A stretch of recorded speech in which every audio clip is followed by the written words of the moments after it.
Sa mga kapuso nating may kapansanan, may libreng sakay po ngayon para sa inyo sa MRT, LRT at maging sa PNR. May ulat on the spot si Dante Perello. Dante?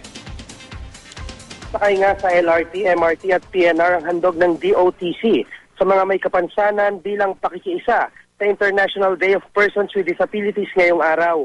Rafi, mula ito alas 7 hanggang alas 9 ng umaga at alas 5 naman sa hapon hanggang alas 7 ng gabi mamaya.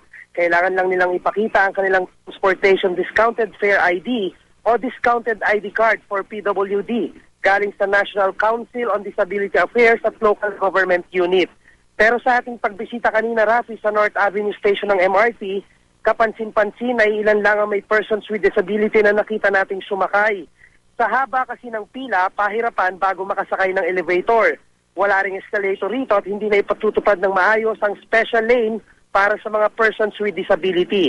Ang iba tuloy, Rafi, imbis na mag-trend dahil kahit libre, sa bus at taxi na lang sumasakay. Pero ayon kay MRT General Manager Albi Tangkol, kahit hindi International Day of Persons with Disabilities, palagi naman silang may lane para sa mga may kapansanan.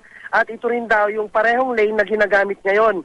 At sa kanila ring obserbasyon ay wala pa namang malaking paglaki ng bilang ng mga PWD na sumakay sa MRT ngayong umaga.